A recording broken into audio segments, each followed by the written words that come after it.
Kaisar Bela Diri Tiran Season 11. Setelah membakar semua mayat pembunuh menara Netherworld dan menghapus semua jejaknya, Gu Chen mencari semua cincin penyimpanan yang ditinggalkan oleh para pembunuh tersebut. Jumlah mereka lebih dari 40, tetapi Gu Chen menyimpannya tanpa melihatnya. Kemudian, dia berjalan menuju Cao Xuanbin. Pria muda itu tampak biasa saja dan sepertinya seusia dengannya. Satu-satunya ciri istimewa tentang dirinya adalah tubuhnya yang gemuk. Selain itu, tidak ada yang istimewa tentang dirinya. Sulit dibayangkan bahwa orang seperti itu bisa membuat ketiga kekuatan gelap itu waspada. Cao Xuanbin juga terpengaruh oleh aura bawaan dan pingsan. Gu Chen mengangkatnya dan menggendongnya di bahu, siap meninggalkan daerah ini. Pertempuran sebelumnya telah menimbulkan kehebohan, dan setiap detik yang berlalu berarti peluangnya untuk terbongkar semakin besar.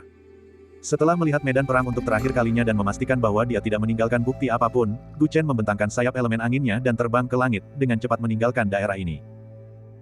Larut malam, bau darah yang menyengat menyebar di seluruh hutan belantara. Melolong gelombang-gelombang. Serigala liar bermata hijau terang mengikuti naluri mereka dan berebut untuk menggerogoti mayat para pembunuh istana Dewa Dunia Bawah yang tergeletak di tanah, mencabik-cabik mereka hingga tak dapat dikenali lagi. Pada suatu saat, sesosok tiba-tiba muncul di langit, dan suaranya terdengar seperti guntur yang teredam. Enyah. Aura menakutkan menyebar ke segala arah, dan semua serigala liar melolong ketakutan lalu melarikan diri dari daerah ini. Sosok di langit itu mendarat di tanah dan melihat sekeliling. Wajahnya, yang mengenakan topeng hantu, tampak menyeramkan. Apakah aku sudah terlambat? Istana Dewa Dunia Bawah yang tercela itu sebenarnya tidak ingin menukar air dunia bawah dengan putra keluarga Cao. Utusan pemakan jiwa dari Menara Dunia Bawah dipenuhi amarah. Setelah mendengar kabar dari bawahannya, dia bergegas ke sana. Dia tidak menyangka akan melihat pemandangan seperti itu saat tiba. Meskipun mayat-mayat di tanah itu semuanya adalah pembunuh bayaran dari Istana Dewa Dunia Bawah, dia samar-samar dapat melihat jejak teknik kultivasi Menara Dunia Bawah pada luka-luka mayat tersebut. Jelas bahwa telah terjadi konflik hebat antara kedua pihak. Dia sampai di sebidang tanah hangus yang tertutup lapisan abu tulang yang tebal. Dia mencelupkan jarinya ke dalam bubuk abu tulang dan menghirupnya. Setelah beberapa saat, suasana hatinya malah semakin memburuk. Sepertinya semua orang dari Menara Dunia Bawah telah mati. Istana Dewa Nether menghancurkan mayat-mayat itu, hanya menyisakan mayat-mayat dari kaum mereka sendiri. Apa arti dari semua ini? Matanya berkedip-kedip tanpa henti. Yang terpenting adalah dia belum menemukan mayat bocah dari keluarga Cao itu. Seharusnya mayat itu telah dibawa pergi oleh orang-orang dari Istana Dewa Dunia Bawah. Apakah kau sengaja meninggalkan begitu banyak mayat untuk menyesatkanku dan membuatku membuang waktu untuk ini sehingga kau bisa membeli waktu untuk melarikan diri? Utusan pemakan jiwa di kediaman dunia bawah merasa bingung. Dia mencari-cari di sekitar tempat itu tetapi tidak menemukan petunjuk yang berguna. Lupakan saja, misi ini dianggap gagal. Istana Dewa Dunia Bawah yang penuh kebencian, berani-beraninya kau mengingkari janji. Akan kubuat kau membayar atas apa yang terjadi hari ini. Dia menghentakkan kakinya, melayang ke langit, dan menghilang ke Nether Heaven. Setelah dia pergi, serigala liar yang melarikan diri diam-diam berlari kembali. Melihat aura kuat yang bisa membuat jiwa seseorang gemetar telah menghilang, mereka pun rileks dan melanjutkan menyantap makanan lezat yang ada di tanah. Saat fajar menyingsing, 3 sosok berjubah hitam turun ke tempat ini. Ini. Tanah dipenuhi mayat-mayat yang dimutilasi hingga tak dapat dikenali. Pemandangan itu sangat mengerikan, membuat mereka bertiga menarik napas dalam-dalam menahan napas. Sungguh metode yang kejam. Sialan Netherworld Manor. Di mana Cao Xuanbin? Apakah dia sudah dibawa pergi? Ketiganya terkejut dan marah. Mereka menekan rasa jijik mereka dan menggeledah mayat-mayat di tanah, mencoba menemukan petunjuk. Sayangnya, semua mayat tersebut sudah terlalu rusak. Setelah beberapa saat, mereka tidak menemukan apapun. Ini buruk. Tuan itu berulang kali mengatakan bahwa kita harus menangkap Cao Xuanbin ini, tetapi sekarang semuanya menjadi kacau. Semua petunjuk telah hilang. Kita bahkan tidak bisa melacak Cao Xuanbin sekarang. Bagaimana kita akan melaporkan ini? Ketiga jenderal dunia bawah itu mengerutkan kening. Ketika mereka memikirkan hukuman yang mungkin mereka terima karena hal ini, mereka tidak bisa tidak membenci Istana Dunia Bawah. Siapa orang dari Netherworld Manor yang melakukan ini? Dia sangat kejam. Dia tidak hanya membunuh semua orang kita, tetapi dia bahkan sengaja memberi makan mayat-mayat itu kepada serigala. Mustahil tidak ada korban jiwa dalam pertempuran itu. Namun, mayat-mayat penghuni Netherworld Manor semuanya hilang. Hanya ada jejak-jejak pembakaran. Mereka pasti melakukan ini untuk mencegah teman-teman mereka menjadi santapan binatang buas. Namun, sikap mereka terhadap para pembunuh dari Istana Dewa Dunia Bawah jelas berbeda. Ini masalah sederhana, tetapi pelakunya menolak membiarkan mereka beristirahat dengan tenang. Dia bersikeras agar mereka datang dan melihat pemandangan mengerikan seperti itu. Ini jelas merupakan provokasi dan ejekan. Sekarang keadaan sudah sampai seperti ini, akan sulit bagi kita untuk melapor kepada Tuan jika kita kembali seperti ini. Mengapa kita tidak menggunakan tempat ini sebagai pusat dan mencari orang-orang dari Netherworld Manor? Bunuh semua orang yang kita lihat. Wajah Jenderal Dunia Bawah itu dipenuhi niat membunuh. Mengapa kita melakukan ini? Temannya sedikit ragu. Di prefektur Beijing, ketiga kekuatan gelap selalu menjaga keseimbangan yang rapuh dan saling menahan satu sama lain. Jika kita melakukan ini pada Netherworld Manor, kemungkinan besar akan menyebabkan pertempuran berdarah antara kedua kekuatan tersebut. Lihat apa yang telah mereka lakukan. Mereka membunuh semua orang kami dan memberi makan mayat mereka kepada serigala. Ini sudah merupakan indikasi yang jelas tentang sikap mereka. Mungkin mereka mengetahui sesuatu dari Cao Xuanbin. Itulah sebabnya mereka berani bertindak begitu tidak bermoral. Kata-kata temannya tak terbantahkan, dan sifat buas setiap orang pun bangkit. Baiklah, gunakan tempat ini sebagai pusat dan cari para pembunuh dari Netherworld Manor. Jangan bunuh mereka saat kalian menangkapnya. Cari tahu di mana Cao Xuanbin berada. Jika mereka tidak menjawab, bunuh mereka dan berikan mereka kepada anjing-anjing. Selain itu, kekuatan mana yang mengendalikan wilayah ini? Terjadi keributan besar di sini. Mungkin beberapa kultivator melihat apa yang terjadi dan pergi untuk menyelidiki. Daerah ini dikuasai oleh Sekte Kabut Awan di bawah Aliansi Paus. Menurut informasi yang kami terima, Cao Xuanbin baru-baru ini bersembunyi di keluarga Peng di Kota Tujuh Pembunuhan. Keluarga Peng didirikan oleh seorang murid lama Sekte Kabut Awan. Kalau begitu, Sekte Kabut Awan benar-benar lancang. Aliansi Paus pikir mereka siapa? Beraninya mereka melawan Istana Dewa Dunia Bawah. Aku akan pergi ke Sekte Kabut Awan. Mungkin aku bisa menemukan beberapa petunjuk di sana. Baiklah, kita akan dibagi menjadi 3 kelompok. Ketiga Jenderal Dunia Bawah itu sangat marah. Ketika mereka memikirkan hukuman yang mungkin diterima Cao Xuanbin jika dia melarikan diri, mereka dipenuhi dengan permusuhan. Mereka tidak akan berhenti sampai mereka menemukan kambing hitam. Gu Chen meninggalkan mayat para pembunuh dari Istana Dewa Dunia Bawah sebagai bentuk unjuk kekuatan. Tanpa diduga, itu seperti kupu-kupu yang mengepakkan sayapnya, menyebabkan tornado muncul ribuan mil jauhnya. Di hutan pegunungan terpencil, Cao Xuanbin baru saja terbangun di dalam gua Kares yang terbentuk secara alami. Saat ia terbangun, ia melihat sosok ramping berjubah putih berdiri di hadapannya. Topeng perunggu di wajah orang itu memiliki kilau yang dingin dan tanpa emosi. Ia tanpa sadar menelan ludahnya dan melihat sekeliling. Ketika menyadari hanya ada satu musuh, ia tak kuasa menahan napas lega. Situasi saat ini jauh lebih baik daripada sebelumnya. Sebelumnya, sekelompok orang telah mengejarnya, dan dia tidak bisa tidur nyenyak atau makan dengan baik. Saat ia mengingat kembali dengan saksama semua yang terjadi semalam, ia tak kuasa menahan rasa merinding. Meskipun ia tidak dapat bergerak sama sekali selama kejadian itu, ia masih dapat memahami apa yang telah terjadi melalui penglihatannya yang terbatas. Sepertinya orang di depannya ini telah berhasil menipu semua pembunuh bayaran dari Istana Dewa Dunia Bawah dan Rumah Besar Dunia Bawah seorang diri. Bab 102. Dilihat dari penampilannya, dia pasti seseorang dari Istana Surgawi. Dia telah jatuh ke tangan orang yang begitu kejam, tetapi tampaknya situasinya belum membaik. Saat memikirkan hal itu, senyum pahit muncul di wajah Cao Xuanbin. Dia sedikit patah semangat. Selama periode waktu ini, ia mengalami kehancuran keluarganya. Ia pertama kali ditangkap dan dibawa ke tempat terkutuk itu, dan akhirnya berhasil melarikan diri. Namun, ia ditangkap lagi. Dia tidak bisa menghindari godaan takdir, dan dia sudah lelah dengan dunia. Mulai sekarang, kamu yang akan menjawab pertanyaan-pertanyaanku. Gu Chen telah mengamati pria gemuk seusianya itu untuk waktu yang lama. Melihat bahwa pria itu telah bangun, dia berbicara dengan dingin. Cao Xuanbin tidak mengucapkan sepatah kata pun dan tenggelam dalam pikirannya sendiri. Mengapa orang-orang dari Istana Dewa Dunia Bawah menyerang klan Cao Mu? Dan mengapa mereka ingin membunuhmu? Pertanyaan Gu Chen sesuai dengan dugaan Cao Xuanbin. Ia memilih untuk tetap diam. Dia sangat jelas menyatakan bahwa dirinya hanyalah bidak catur dari kekuatan gelap terkutuk ini yang memperlakukan nyawa manusia seperti rumput. Lagi pula, nasibnya akan tetap sama pada akhirnya. Sebaiknya dia mengerahkan seluruh kemampuannya. Tidak mau menjawab. Gu Chen mengerutkan kening dan berpikir, si gendut ini sepertinya agak tangguh. Yang paling ia khawatirkan adalah apa yang dikatakan pengadilan surgawi. Dikatakan bahwa si gendut ini mungkin terkait dengan malapetaka di kediaman Feng Lin. Meskipun ia merasa kemungkinannya sangat kecil, ia tetap ingin mendapatkan informasi yang berguna sebanyak mungkin. Aku tak akan menjawabmu. Gunakan saja siksaan apapun yang kau mau. Bagaimanapun juga, pada akhirnya aku tak akan bisa lolos dari kematian. Cao Xuanbin menguatkan dirinya dan berkata. Ia tampak teguh, tetapi Gu Chen dapat merasakan sedikit kurangnya kepercayaan diri dari kata-katanya. Dia terdiam. Menggunakan penyiksaan untuk memaksa jawaban. Terlepas dari apakah penyiksaan akan efektif atau tidak, keluarga pihak lain telah dihancurkan oleh Istana Dewa Dunia Bawah.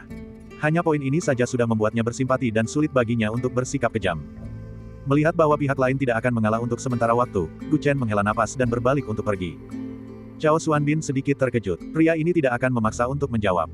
Ketika Gu Chen kembali, dia menyeret mayat besar seekor binatang buas di belakangnya.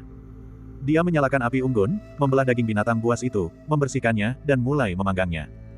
Tidak lama kemudian, aroma daging memenuhi udara. Daging panggang itu tampak sangat empuk dan berair. Cao Xuanbin menelan ludahnya. Saat itu, perutnya berbunyi keroncongan. Mau, Gu Chen menyodorkan sepotong daging paha. Anda tidak bisa menginterogasi saya, jadi Anda ingin menyuap saya. Aku tak akan tertipu olehmu. Apa kau pikir aku orang yang bisa disuap dengan sepotong barbeque? Cao Xuanbin berkata dengan wajah memerah. Lupakan saja jika kamu tidak menginginkannya. Ketika Gu Chen mendengar ini, dia menyingkirkan daging panggang itu dan memakannya dengan lahap. Mata Chao Xuanbin membelalak saat ia mengamati dari samping, tetapi ia menahan keinginan untuk makan dan terus mengingatkan dirinya sendiri, aku tidak boleh terjebak dalam perangkap mereka. Aku tidak mungkin tertipu. Mereka berdua tinggal di gua selama 2 hari berturut-turut. Gu Chen sibuk berlatih atau memanggang daging. Dia sama sekali tidak menginterogasi Chao Xuanbin. Hal ini membuat Gu Chen sedikit gelisah. Apa yang akan kau lakukan padaku? Kenapa kamu tidak meninggalkan tempat ini saja? Ketika Gu Chen memanggang daging lagi, Chao Xuanbin tak kuasa menahan diri untuk bertanya. Sejumlah besar pembunuh dari Menara Dunia Bawah dan Istana Dewa Dunia Bawah telah tewas. Mereka tidak akan membiarkan ini begitu saja. Dunia luar mungkin sedang ramai dengan aktivitas. Bukankah lebih baik kita tinggal di sini untuk sementara waktu? Gu Chen menjawab dan menyerahkan daging binatang yang baru saja dipanggang. Mau. Dia telah mengajukan pertanyaan yang sama berkali-kali dalam 2 hari terakhir, tetapi Chao Xuanbin yang waspada selalu menolaknya. Saat ini, dia benar-benar terlalu lapar untuk menahannya. Kewaspadaannya terhadap Gu Chen sangat berkurang, dan dia mengangguk dengan penuh semangat. Makan. Dia mengambil daging panggang itu dan menghabiskannya dalam 2 atau 3 gigitan. Mulutnya berminyak, dan dia berkata dengan suara cadel, aku ingin lebih. Gu Chen tidak terburu-buru. Dia memanggang daging satu persatu dan menyerahkannya kepada pihak lain. Begitu Chao Xuanbin mulai makan, dia langsung tak bisa berhenti. Seperti tornado yang menyapu awan, dia segera menghabiskan seluruh binatang buas itu. Apakah kamu sudah kenyang sekarang? Gu Chen bertanya. Setelah 2 hari berinteraksi, dia merasa mungkin bisa mendapatkan jawaban dari pihak lain jika dia mengajukan pertanyaan sekarang. Tidak cukup, bahkan tidak sampai 1/10 penuh. Chao Xuanbin menggelengkan kepalanya dengan kuat. Gu Chen segera mendengar perutnya berbunyi. Sepertinya dia masih lapar. Gu Chen sedikit terkejut. Selain dirinya sendiri, dia jarang bertemu orang yang bisa makan sebanyak Chao Xuanbin. Baiklah, aku akan pergi berburu lagi. Gu Chen bangkit dan meninggalkan gua Kares tersebut. Pada hari itu, Gu Chen menangkap lebih dari 20 binatang buas. Salah satunya bahkan adalah binatang iblis dengan energi darah yang luar biasa. Chao Xuanbin tidak menolak satu pun dari makanan itu. Ia justru menghabiskan semuanya sendiri, dan tidak menunjukkan tanda-tanda ketidaknyamanan sedikit pun. Gu Chen tampak termenung. Setelah si gendut puas dengan perutnya, dia tiba-tiba melontarkan sebuah pertanyaan. Apakah kamu memiliki fisik yang istimewa? Selain orang-orang dengan fisik istimewa, dia jarang mendengar ada orang yang bisa makan sebanyak itu. Selain itu, meskipun seseorang memiliki fisik yang istimewa, hanya sedikit yang mampu makan sebanyak itu. Chao Xuanbin ragu sejenak sebelum mengangguk. Ya. Setelah berinteraksi dengannya, dia menyadari bahwa orang ini berbeda dari para pembunuh bayaran lain yang pernah dia temui sebelumnya. Keinginan untuk mati di hatinya langsung sirna. Pihak lain tidak memiliki niat membunuh terhadapnya. Jika dia bekerja sama dengan baik, dia mungkin bisa selamat. Aku dengar kau terkait dengan malapetaka di Prefektur Fenglin. Mengapa Istana Dewa Dunia Bawah bertindak melawan 13 sekte di Prefektur Fenglin? Dari sudut pandang orang luar, Gu Chen mengajukan pertanyaan yang paling membuatnya penasaran. Prefektur Fenglin. Chao Xuanbin sedikit terkejut. Ia sepertinya sempat memikirkan sesuatu, tetapi segera menggelengkan kepalanya. Klan Chao saya terletak di Prefektur Beijing. Saya tinggal di sini sejak kecil. Prefektur Fenglin terlalu jauh. Jika bukan karena tragedi beberapa bulan lalu, saya bahkan tidak akan pernah mendengarnya. Gu Chen dengan tajam memperhatikan perubahan kecil pada tatapan pihak lain. Dia sepertinya menyembunyikan sesuatu.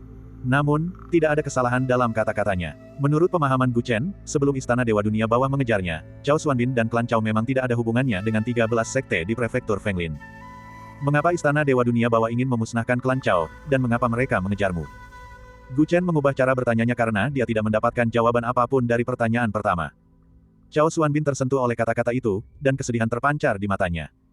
Itu karena fisikku yang istimewa. Jika bukan karena aku, klan kami tidak akan mengalami malapetaka yang tak terduga seperti ini. Mata Gu Chen menyipit saat dia berkata dengan tiba-tiba. Mungkinkah Anda memiliki organ yang ekstrim? Situasinya serupa. Seolah-olah sejarah terulang kembali. Meskipun tampak tenang di permukaan, hatinya dipenuhi amarah. Chao Xuanbin menatap Gu Chen dengan terkejut. Pihak lain ternyata bisa menebak kebenarannya secepat itu. Ya, aku memiliki organ ekstrim, darah kerakusan. 2 bulan lalu, orang-orang dari Istana Dewa Dunia Bawah mengetahui hal ini dan datang ke klan Chao-ku, ingin membawaku pergi. Ayahku tidak bersedia, jadi mereka memusnahkan seluruh klanku. Wajah Fatih dipenuhi kebencian, dan seluruh tubuhnya gemetar tanpa henti karena gejolak emosi yang hebat.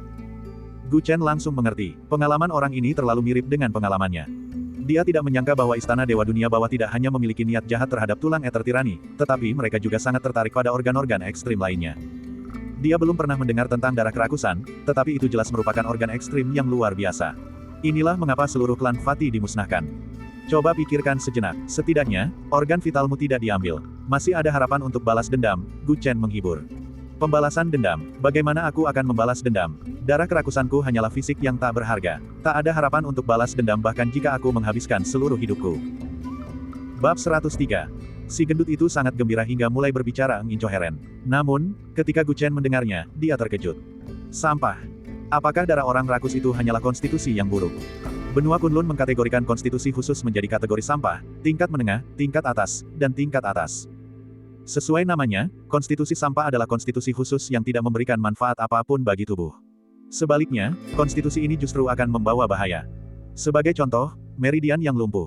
Secara alami, semua meridian seseorang terputus, sehingga tidak mampu melakukan kultivasi. Memiliki konstitusi khusus seperti itu lebih buruk daripada tidak memilikinya sama sekali. Organ Dao ekstrim sangat dicari karena dapat ditransplantasikan. Namun, jika hanya berupa konstitusi biasa, organ tersebut tidak akan memiliki nilai sama sekali. Gu Chen segera menyadari bahwa hal ini sangat aneh. Apa yang dipikirkan Istana Dewa Dunia Bawah? Apa gunanya konstitusi yang buruk bagi mereka? Ini juga sesuatu yang tidak saya mengerti. Saya terlahir dengan darah kerakusan, organ Dao yang ekstrim. Namun, itu tidak pernah memberi saya manfaat apapun. Sebaliknya, itu membuat tubuh saya terasa seperti jurang tanpa dasar. Saya merasa lapar sepanjang waktu, dan kemajuan kultivasi saya jauh tertinggal dari teman-teman saya. Jangan menatapku karena aku gemuk. Itu hanya karena konstitusiku. Dulu aku berlatih 10 kali lebih keras daripada yang lain. Namun, aku masih terjebak di lapisan ketujuh alam tubuh fisik. Karena konstitusi khusus ini, saya telah diejek sejak kecil. Banyak orang tahu bahwa saya memiliki konstitusi ini. Aku tak pernah menyangka bahwa suatu hari nanti, hal itu akan menyebabkan kehancuran klanku. Si gendut itu merasa sangat kesakitan. Mengingat masa lalu seperti membuka kembali luka berdarah. Bolehkah aku melihat ke dalam tubuhmu? Gumam Gu Chen setelah mendengarkannya. Si gendut itu tidak menolak. Jadi, Gu Chen meletakkan tangannya di denyut nadi si gendut dan mengirimkan indera spiritualnya. Xiao Chen merasa bahwa darah si gendut memang aneh. Darah itu memancarkan daya tarik yang tak berbentuk. Energi apapun yang masuk ke dalam darah tampaknya langsung larut. Organ Dao ekstrim berbentuk darah cukup langka. Terlebih lagi, konstitusi si gemuk bahkan lebih aneh lagi. Gu Chen awalnya merasa bahwa kondisi si gendut mirip dengan saat dia mengonsumsi biji akar 1000.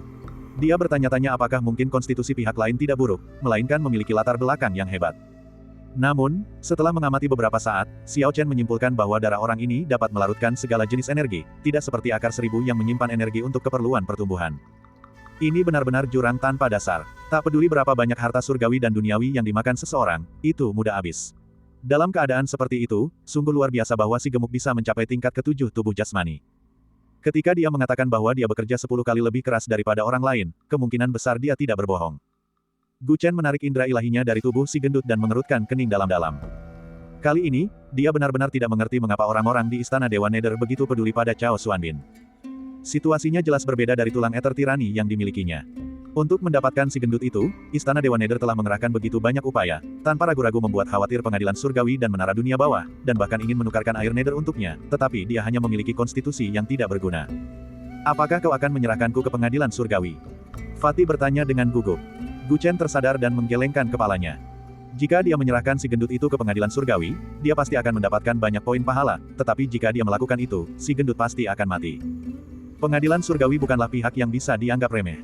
Jika si gendut memberikan jawaban yang sama seperti yang dia berikan pada dirinya sendiri, mereka pasti akan mengulitinya hidup-hidup dan mencabuti tulangnya. Karena mereka berdua berada dalam situasi yang sama, dia memutuskan untuk membiarkannya turun. Kamu boleh pergi. Gu Chen membuka segel titik akupuntur di tubuh si gendut, sehingga dia bisa kembali bergerak. Si gendut menatap Gu Chen dengan kaget, sulit percaya bahwa Gu Chen benar-benar akan membiarkannya pergi. Kau benar-benar akan membiarkanku pergi? Tanyanya ragu-ragu. Gu Chen mengangguk. Si gemuk berdiri dengan cepat dan berlari keluar dari gua Kares dengan penuh semangat. Terima kasih banyak, Anda orang yang baik. Suaranya terdengar dari kejauhan dan perlahan menghilang. Sepertinya semua usahaku sia-sia. Orang ini bukan hanya tidak ada hubungannya dengan urusan kediaman Feng Lin, tetapi Istana Dewa Nether pun tidak tahu tujuan penangkapannya. Gu Chen menghela napas dan mengemasi barang-barangnya, berencana untuk meninggalkan tempat ini. Tepat ketika dia hendak meninggalkan gua, dia tidak menyangka si gendut akan kembali dan menatapnya dengan ekspresi serius. Aku ingin tahu, mengapa kau membiarkanku pergi? Karena kau seorang pembunuh bayaran dari Istana Surgawi, kau pasti di sini untuk menangkapku untuk sebuah misi. Tapi setelah menangkapku, kau melepaskanku. Bukankah itu terlalu aneh? Gu Chen meliriknya. Kau juga sangat aneh. Tidak mudah bagimu untuk mendapatkan kembali kebebasanmu, tetapi kau benar-benar kembali. Apakah kau tidak takut aku akan mengingkari janjiku? Tolong jawab pertanyaan saya. Pria gemuk itu menggertakkan giginya. Gu Chen melihat ekspresi keras kepala di wajah si gendut dan menjawab dengan jujur. Aku tidak menangkapmu untuk sebuah misi dari Istana Surgawi, tetapi karena masalah ini berkaitan dengan Istana Dewa Nether. Aku sama sepertimu, aku menyimpan dendam yang mendalam terhadap istana Dewa Nether. Tidak heran, si gendut itu akhirnya mengerti. Tidak heran kau bertindak begitu kejam terhadap istana Dewa Nether sebelumnya. Karena itu, aku percaya padamu. Apa gunanya kau mempercayaiku? Gu Chen merasa itu lucu. Aku tidak menceritakan seluruh kebenaran tadi. Sebenarnya, setelah klan Chao Ku dimusnahkan, aku pertama kali ditangkap oleh seorang pria dari istana Dewa Nether yang mengenakan topi bambu berbentuk kerucut dan dipenjara di suatu tempat. Kemudian, dengan bantuan orang lain, aku berhasil melarikan diri. Kata-kata si gendut itu membuat pupil mata Gu Chen menyempit. Pria yang memakai topi bambu berbentuk kerucut itu. Pria bertopi bambu itu sendiri yang menangkap si gendut. Tempat seperti apa itu? Tanya Gu Chen dengan cemas. Ini adalah tempat yang khusus melakukan eksperimen pada manusia. Ada banyak orang dengan kondisi tubuh khusus seperti saya di sana, serta banyak orang biasa yang digunakan untuk eksperimen. Orang-orang dari Istana Dewa Nether menyebut tempat itu Paviliun Penciptaan Ilahi. Tempat itu sangat penting bagi orang yang memakai topi bambu berbentuk kerucut itu. Pria gemuk itu menyelesaikan ucapannya dalam satu tarikan napas, menyebabkan napas Gu Chen menjadi lebih cepat. Pria bertopi bambu itu pernah mengatakan hal serupa pada malam ketika tetua Namong membawanya untuk melarikan diri. Baru-baru ini saya sedang melakukan eksperimen manusia baru di hutan belantara timur. Saya mendengar bahwa pemuda dari klan Gu telah membangkitkan Overlord Bone, jadi tentu saja saya harus datang dan melihatnya. Prefektur Beijing termasuk dalam hutan belantara timur. Paviliun Penciptaan Ilahi yang disebutkan oleh si gemuk itu pastilah tempat penting bagi pria bertopi bambu. Mengapa kau memberitahuku ini? Gu Chen menarik napas dalam-dalam. Dia akhirnya mendapatkan informasi yang berguna. Kau menyimpan dendam terhadap Istana Dewa Nether, dan aku juga. Musuh dari musuhku adalah temanku. Aku ingin membantumu menghancurkan tempat itu. Aku tidak hanya ingin membalaskan dendammu dan diriku, tetapi aku juga ingin menyelamatkan teman-temanku yang terjebak di sana. Ekspresi pria gemuk itu menjadi gelisah, dan matanya memerah. Orang-orang yang ditangkap di sana semuanya masih sangat muda. Anda tidak tahu berapa banyak siksaan yang harus mereka alami setiap hari. Eksperimen manusia yang dilakukan oleh pria bertopi bambu itu tidak manusiawi. Setiap hari, anak-anak meninggal karenanya. Orang yang membantuku melarikan diri dari Paviliun Penciptaan Ilahi adalah seorang gadis muda dari kediaman Feng Lin. Namanya Lu Yichen. Dia membantuku melarikan diri, tetapi dia ditangkap lagi. Apapun yang terjadi, aku ingin membantu mereka keluar dari situasi ini. Aku ingin Istana Dewa Nether membayar harganya. Tapi aku tak punya kekuatan, tak punya teman, aku hanyalah sepotong sampah. Kau satu-satunya kultivator yang kukenal yang bisa membantuku. Jadi, kumohon, bantulah aku, selamatkan mereka. Pria gemuk itu berlutut di tanah dengan bunyi gedebuk dan bersujud kepada Gu Chen. Wajahnya sudah dipenuhi air mata. Gu Chen terkejut. Ia tiba-tiba tersadar dan berkata dengan gelisah. Lu Yichen, apa kau baru saja mengatakan bahwa Lu Yichen menyelamatkanmu? Bab 104. Gu Chen tidak menyangka akan mendengar nama ini lagi dalam situasi seperti ini. Aula Langit Ungu telah hancur dalam malapetaka di kediaman Feng Lin. Pemimpin sekte mereka, Lu Yonghao, telah meninggal secara tragis. Gu Chen mengira bahwa nona muda yang imut, lembut, dan sopan itu sudah meninggal. Dia sudah lama merasa bersalah. Bagaimana mungkin dia tidak gelisah ketika mendengar berita tentang Lu Yichen? Fatih terkejut. Reaksi Gu Chen di luar dugaannya. Dia mengangguk dengan penuh semangat. Lu Yichen yang ia bicarakan secara bertahap tumpang tindih dengan wanita muda dalam ingatan Gu Chen. Mereka berdua berasal dari Feng Lin Manor dan Purple Firmament Hall. Bahkan deskripsi mereka pun hampir identik. Gu Chen dengan cepat menyadari bahwa mereka tidak memiliki nama yang sama. Ia merasa gelisah tanpa alasan yang jelas. Apakah kamu tahu berapa banyak orang dari kediaman Feng Lin yang berada di Paviliun Penciptaan Dewa? Gu Chen bertanya secara rinci, berharap akan ada lebih banyak kejutan. Ketika saya ditangkap dan dibawa ke Paviliun Penciptaan Tuhan, jumlah orang yang dapat saya hubungi terbatas. Menurut Nona Lu, ada beberapa teman sesama murid yang berada dalam situasi yang sama dengannya. Di manakah Paviliun Penciptaan Tuhan? Apakah tempat itu dijaga ketat? Eksperimen manusia apa yang mereka lakukan? Gu Chen mengajukan banyak pertanyaan secara beruntun. Seorang pria bertopi bambu sedang melakukan eksperimen pada konstitusi khusus. Dia membedah orang-orang dengan konstitusi khusus dan mencangkokkan bagian tubuh mereka ke orang-orang biasa. Menurut Nona Lu, alasan mengapa mereka menangkapku dengan konstitusi yang lemah adalah untuk mempelajari kedalaman konstitusi khusus. Tempat itu dijaga oleh banyak pembunuh dari Istana Dewa Dunia Bawah. Itu jelas tempat yang penting. Aku beruntung bisa lolos. Aku tahu lokasinya. Aku bisa memberitahumu, tapi kau harus berjanji untuk menyelamatkan orang-orang yang terjebak di sana. Si gendut menggertakkan giginya. Karena kau berhasil melarikan diri, Istana Dewa Dunia Bawah mungkin tahu bahwa lokasi Paviliun Penciptaan Dewa telah terungkap. Akankah mereka bergerak? Gu Chen mengerutkan kening. Si gendut tidak perlu mengatakan apa-apa. Dia juga ingin menghancurkan Paviliun Penciptaan Dewa. Dengan begitu, dia tidak hanya bisa menyelamatkan Lu Yichen, tetapi juga bisa melukai Istana Dewa Dunia Bawah. Seharusnya tidak demikian. Eksperimen di sana sudah mencapai tahap kritis. Tidak mungkin mereka bisa pindah dalam waktu singkat. Fatih berkata dengan percaya diri. Gu Chen tak kuasa menahan kegembiraannya saat ia serius mempertimbangkan kemungkinan menghancurkan Paviliun Penciptaan Ilahi. Mereka berdua mengobrol lama, dan Gu Chen langsung memahami pentingnya dan bahaya paviliun penciptaan dewa. Pria bertopi bambu memiliki status khusus di Istana Dewa Dunia Bawah. Dia adalah salah satu pengawal Dewa Dunia Bawah yang paling diandalkan oleh Huang Fuji. Konon, alasan mengapa dia sangat dihormati berkaitan erat dengan penelitiannya tentang fisik khusus. Gu Chen tidak tahu mengapa mereka meneliti hal-hal ini, tetapi pria bertopi bambu itu jelas telah mengerahkan banyak upaya pada paviliun penciptaan ilahi. Dia mendengar bahwa ada banyak jenis organ yang terawetkan dengan sempurna di sana, dan semuanya telah dikumpulkan dari seluruh benua. Setiap organ itu tak ternilai harganya. Begitu tempat itu hancur, Istana Dewa Nether akan menderita kerugian besar. Upaya keras mereka selama bertahun-tahun akan sia-sia. Namun, tempat sepenting itu pasti akan dijaga ketat. Sekalipun mereka mengetahui lokasinya, dengan kekuatan Gu Chen, dia kemungkinan besar akan mencari kematian jika pergi ke sana, apalagi menyelamatkan Lu Yichen. Masalah ini masih perlu dibahas panjang lebar, dan Gu Chen tidak bisa mengambil keputusan dalam waktu sesingkat itu. Ayo kita tinggalkan tempat ini dulu. Bersembunyi di gua bukanlah solusi. Gu Chen memutuskan untuk membawa Fatih kembali dan untuk sementara menempatkannya bersama Zhao Rou, Xiao Ke, dan yang lainnya. Si gendut diburu di mana-mana, dan akan lebih berbahaya jika dia dibiarkan sendirian. Dia tidak menolak saran Gu Chen. Maka, keduanya menyamar dan diam-diam kembali ke kota Serigala Rakus sehari kemudian. Begitu mereka tiba di kota Serigala Rakus, Gu Chen merasa ada sesuatu yang aneh dengan suasana di sana. Jumlah penjaga yang ditempatkan oleh klan Huang di gerbang kota jelas jauh lebih banyak dari biasanya. Semuanya mengenakan baju sirah dan tampak gugup. Gu Chen tidak mengungkapkan identitasnya. Setelah melewati pemeriksaan, dia membawa Fatih kembali ke tempat Xiao Ke dan yang lainnya menginap. Setelah menyerahkan Fatih kepada mereka, Gu Chen segera kembali ke kediaman Huang. Dia agak khawatir dengan perubahan suasana di kota itu. Pasti ada sesuatu yang telah terjadi.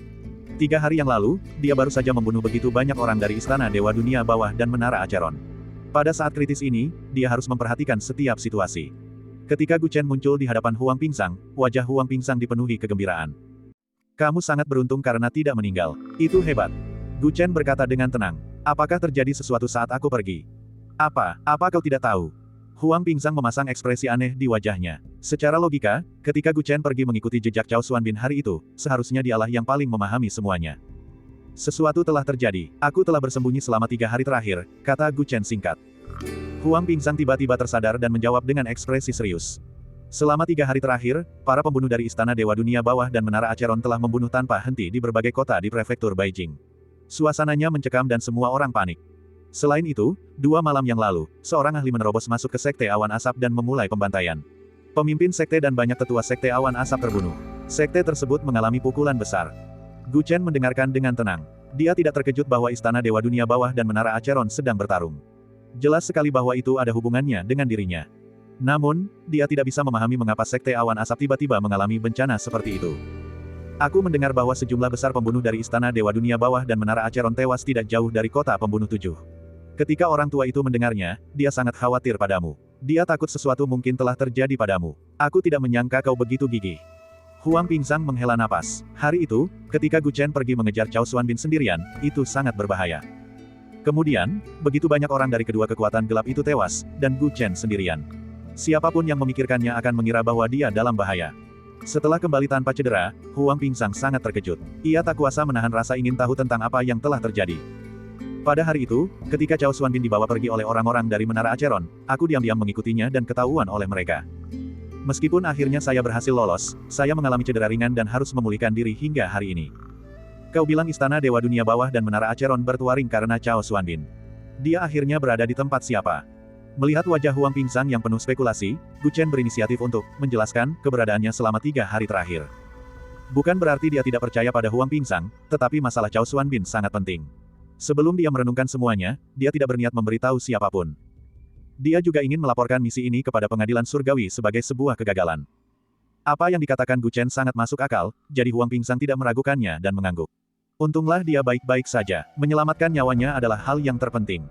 Sejauh yang saya ketahui, mengenai masalah Cao Xuanbin, Menara Acheron dan Istana Dewa Dunia Bawah saling menyalahkan. Ada berbagai macam informasi, sebagian benar dan sebagian salah. Pada awalnya, pengadilan surgawi tidak terlalu terlibat. Jika kita ingin mendapatkan informasi spesifik, saya khawatir itu akan memakan waktu. Pengetahuan Huang Pingsang juga sangat terbatas. Dia lebih banyak mengetahui tentang Sekte Awan Asap. Aku melihat keamanan di kota ini menjadi jauh lebih ketat. Apakah ini ada hubungannya dengan Sekte Awan Asap? Gu Chen tak kuasa menahan diri untuk bertanya saat ia mengingat apa yang dilihatnya ketika memasuki kota itu. Bab 105. Huang Pingsang mengangguk. Sekte Kabut Awan diserang dan mengalami kerusakan parah. Dunia luar membicarakannya. Di tempat seperti prefektur Beijing, selama kamu lemah, akan ada banyak serigala yang ingin memangsamu. Banyak orang berpikir bahwa Sekte Kabut Awan tidak lagi mampu melindungi wilayah mereka dan bahwa kekuatan lain akan segera menyerang mereka. Kota Serigala Rakusku adalah milik Sekte Kabut Awan. Di saat yang sensitif seperti ini, kita harus memperkuat pertahanan kita. Gu Chen berkata dengan tatapan penuh pertimbangan di matanya. Pernahkah Anda berpikir untuk memperluas wilayah kekuasaan Anda, Taois Huang? Selama konfrontasi dengan Istana Dewa Nether, Gu Chen menyadari manfaat memiliki pasukannya sendiri. Dia selalu sendirian dan tidak bisa melakukan banyak hal. Jika dia tidak mencoba menabur perselisihan antara dua kekuatan gelap itu, dia tidak akan mampu menyelamatkan Chao Xuanbin. Meskipun keluarga Huang masih lemah, dia sudah menyadari bahwa dia perlu secara bertahap membangun fondasinya. Taois Chen, kau benar-benar menginginkan potongan daging ini. Huang Pingsang tersenyum. Sebenarnya, dengan perolehan kekuatan ilahi oleh orang tua dan kekuatanmu, kota Serigala Serakah kita sekarang menjadi kekuatan terkuat di wilayah ini, selain Sekte Kabut Awan. Kali ini, Sekte Kabut Awan telah menderita kerugian besar, jadi kita memiliki kesempatan untuk memperluas wilayah kita. Jika kita dapat merebut kota Serigala Rakus, kota 7 pembunuh, dan kota penghancur pasukan di bawah panji kita, kita berdua akan sangat diuntungkan. Namun, alasan terbesar mengapa Sekte Awan Asap mampu mengendalikan wilayah ini adalah karena pemimpin sekte mereka adalah kultivator alam nirvana yang hebat. Karena itu, mereka memiliki tempat di aliansi Paus, dan kekuatan lain tidak berani menyentuh wilayah ini. Namun sekarang, setelah ketua Sekte Kabut Awan meninggal, termasuk keluarga Huang, tanpa kultivator nirvana baru, kita tidak akan mampu mengendalikan situasi. Sekalipun kita bisa memperluas wilayah kita, kita tetap harus memuntahkan apa yang sudah kita makan ketika kekuatan baru datang. Huang Pingsang merasa menyesal. Sayang sekali ini adalah kesempatan langka. Seandainya Patua lebih baik, kita tidak perlu terlalu berhati-hati lagi. Gu Chen mengetahui perbedaan antara alam kekuatan ilahi dan alam nirvana. Huang Pingsang tidak memiliki banyak bakat dan baru saja menembus ke alam kekuatan ilahi. Bagaimana mungkin dia bisa memasuki alam nirvana? Karena itu, mari kita tunggu dan lihat saja nanti di tengah badai. Gu Chen berpikir bahwa Istana Dewa Dunia Bawah mungkin masih bersembunyi di wilayah Sekte Awan Asap. Terlalu ambisius saat ini bukanlah hal yang baik. Keduanya mencapai kesepakatan diam-diam. Huang Pingsang mengingatkan Gu Chen. Taois Chen, karena kau sudah kembali, ingatlah untuk segera menyerahkan misi ini. Meskipun kamu gagal dalam misi ini, kurasa kamu akan mendapatkan beberapa poin prestasi. Zhang, Nenek Qian Jue. Qian, Gu Chen terkejut. Alasan utama mengapa kita gagal dalam misi ini adalah karena Nenek Seribu Jue. Rekan Taois Sudan yang lainnya hampir meninggal. Ketika mereka kembali ke markas, mereka sangat berterima kasih kepada Anda karena telah menyelamatkan mereka. Mereka menceritakan apa yang terjadi kepada atasan mereka. Kamu, Zhang, kamu. Sekte Kabut memilikimu. Kamu seperti aku adalah kamu. Kau telah cukup terkenal di antara para pembunuh perunggu di Istana Surgawi. Lagi pula, tidak semua orang bisa mengalahkan Nenek Qian Jue. Gu Chen menggelengkan kepalanya. Semua ini berkat Taois Huang. Jika bukan karena bantuanmu, mengalahkan nenek sihir tua itu tidak akan semudah ini. Dia mengeluarkan cincin penyimpanan dan memberikannya kepada Huang Pingsang. Huang yang beragama tahu berhak mendapatkan bagian dari rampasan perang setelah membunuh Qian Jue dan Si Chong. Huang Pingsang ragu-ragu. Orang tua itu hanya menembakkan satu anak panah. Anak panah itu sangat penting. Taois Huang, Anda tidak perlu terlalu sopan. Kita akan memiliki banyak kesempatan untuk bekerja sama di masa depan. Jika Anda tidak mengambilnya, bagaimana kita bisa bekerja sama di masa depan? Mendengar itu, Huang Pingsang menerima cincin penyimpanan tersebut tanpa ragu-ragu. Dia ingin mengikat Gu Chen ke kapal keluarga Huang. Ini adalah cara Huang Pingsang menunjukkan niat baiknya. Sebanyak itu, dia memindai cincin penyimpanan itu dengan indera ilahinya dan terkejut. Terdapat terlalu banyak sumber daya kultivasi di dalam cincin penyimpanan yang diberikan Gu Chen kepadanya. Nilainya jauh lebih besar daripada harga yang telah dibayarkannya. Huang Taois, kau berada di puncak alam kekuatan ilahi. Kau sangat membutuhkan sumber daya. Gu Chen tersenyum. Sebenarnya, dia hanya mengambil beberapa barang dari cincin penyimpanan Nenek Qian Jue dan memberikan sisanya kepada Huang Pingsang. Huang Pingsang menjadi kaya setelah memungut sisa-sisa dari Menara Acheron dan Istana Dewa Nether. Ini hanyalah setetes air di lautan.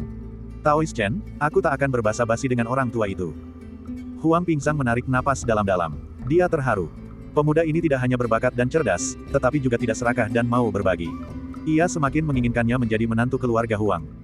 Namun, semakin luar biasa prestasinya, semakin ia merasa bahwa cucunya tidak pantas untuknya. Setelah Gu Chen meninggalkan tempat Huang Pingsang, dia kembali ke cabang Istana Surgawi. Meskipun dia gagal dalam misi tersebut, dia tidak dihukum. Sebaliknya, dia diberi hadiah 100 poin prestasi. Pengadilan Surgawi menanyainya tentang detail misi tersebut. Gu Chen mengulangi apa yang dikatakannya kepada Huang Pingsang dan menyembunyikan fakta bahwa Chao Xuanbin berada di tempatnya. Dia tidak berencana untuk memberitahukan siapapun tentang paviliun penciptaan Tuhan untuk saat ini. Masalah ini dapat memengaruhi segalanya, jadi dia harus berhati-hati. Setelah menyerahkan misi tersebut, dia menjual sejumlah besar sumber daya kultivasi di pasar prestasi. Sumber daya ini berasal dari para pembunuh di Istana Dewa Nether dan Menara Acheron. Dia menjual semuanya kecuali yang berguna baginya. Pasar jasa pengadilan surgawi bukan hanya tempat untuk menerima misi, tetapi juga tempat untuk berdagang. Sejumlah besar pembunuh bayaran menjual barang-barang mereka dan membeli barang-barang yang berguna bagi mereka. Itu sangat praktis. Ada dua cara untuk berdagang. Misalnya, pil dan harta dharma dapat ditukar dengan kristal esensi sesuai harga pasar di luar, atau dapat ditukar dengan poin jasa yang eksklusif untuk Istana Surgawi. Jika ditukarkan dengan poin jasa, harganya akan sedikit lebih rendah, tetapi bisa ditukarkan dengan beberapa harta karun langka yang hanya disediakan oleh Istana Surgawi. Gu Chen merasa bahwa model ini sangat cerdas. Istana Surgawi bertindak sebagai perantara, membeli dan menjual pada saat yang bersamaan. Hal ini tidak hanya memudahkan para pembunuh bayaran, tetapi juga memberinya cara untuk menghasilkan uang. Para pembunuh bayaran biasanya menjual barang-barang yang asal-usulnya meragukan. Melalui pengadilan surgawi, mereka dapat menyelamatkan diri dari segala kekhawatiran. Hal ini karena pengadilan surgawi tidak akan menyelidiki asal-usul hal-hal tersebut. Selain itu, identitas penjual dan pembeli akan dirahasiakan. Gu Chen menjual sejumlah besar sumber daya kultivasi yang tidak berguna dan menukarkannya dengan poin jasa. Nilainya mencapai angka yang mengejutkan, yaitu 20.000 poin prestasi. Totalnya 20.000 poin prestasi. Itu jauh lebih banyak daripada hadiah awal untuk menyelesaikan misi investigasi. Orang pasti tahu bahwa beberapa asasin perunggu bisa tinggal di Istana Surgawi selama 10 tahun dan bahkan tidak bisa mengumpulkan poin prestasi sebanyak itu. Sayang sekali, seandainya aku tidak menjual barang-barang ini ke Istana Surgawi, tetapi langsung kepada para pembunuh yang membelinya, aku bisa mendapatkan lebih banyak lagi. Hanya saja aku benar-benar tidak ingin membuang waktu. Gu Chen merasa sedikit menyesal. Beberapa misi di pasar jasa ditujukan bagi para pembunuh dari Istana Surgawi untuk membeli material. Beberapa material tersebut sudah ada di tangannya. Jika dia menjualnya kepada para pembunuh yang sangat membutuhkannya, dia pasti bisa menukarkannya dengan kristal esensi atau poin jasa yang lebih banyak. Namun, itu akan membuang banyak waktu. Akan jauh lebih praktis untuk menjualnya langsung ke Istana Surgawi. Dengan 20.000 poin jasa yang baru saja diperolehnya, Gu Chen pergi ke pasar di pasar jasa dan memilih beberapa sumber daya kultivasi yang berguna baginya. Bab 106. Sesuai dengan namanya, pasar prestasi adalah pasar besar yang dibangun berdasarkan poin prestasi oleh Istana Surgawi.